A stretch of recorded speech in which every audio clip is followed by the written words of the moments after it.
அஸ்ஸலாமு அலைக்கும். அவுது பில்லாஹி மினஷ் ஷைத்தானிர் ரஜீம். பிஸ்மில்லாஹிர் ரஹ்மானிர் ரஹீம். அவன் இரவை பகலில் நுழைக்கிறான், பகலை இரவில் நுழைக்கிறான். சூரியனையும் சந்திரனையும் தன் கட்டுப்பாட்டில் வைத்திருக்கிறான். ஒவ்வொன்றும் குறிப்பிட்ட காலக்கெடு வரை செல்கின்றன. அவனே அல்லாஹ், உங்கள் இறைவன். அவனுக்கே அதிகாரம். அவனன்றி நீங்கள் யாரை அழைக்கிறீர்களோ அவர்கள் அணுவளவும் அதிகாரம் படைத்தவர்கள் அல்ல. நீங்கள் அவர்களை அழைத்தால் உங்கள் அழைப்பை அவர்கள் செவியுற மாட்டார்கள்.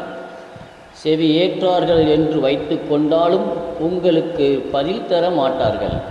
கியாமத் நாளில் நீங்கள் இணை கற்பித்ததை அவர்கள் மறுத்து விடுவார்கள். நன்கு அறிந்தவனைப் போல் உமக்கு எவரும் அறிவிக்க முடியாது.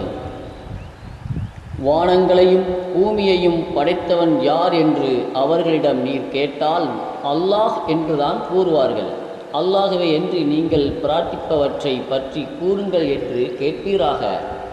அல்லாஹ் எனக்கு ஒரு தீங்கை நாடிவிட்டால் அவனது தீங்கை அவர்கள் நீக்கிவிடுவார்களா?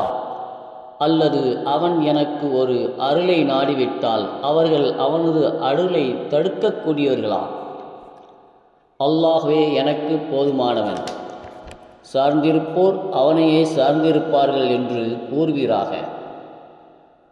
அல்லாஹுடன் வேறு கடவுளை யாரேனும் அழைத்தால் அவனிடம் அது குறித்து எந்த சான்றும் இல்லை.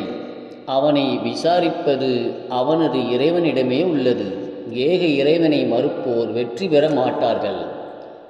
மேற்கூறப்பட்ட வசனங்களும் இதே கருத்தில் உள்ள ஏனைய வசனங்களும் படைப்பினங்களிடம் பிரார்த்தனை செய்வதை தடை செய்கின்றன.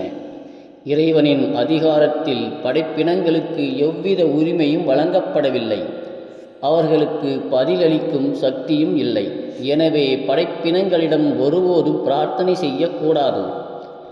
மேலும் அல்லாஹ் தன்னிடமே பிரார்த்தனை செய்யுமாறும் அவர்களின் பிரார்த்தனைக்கு பதிலளிப்பதாகவும் உத்தரவாதம் தருகிறான்.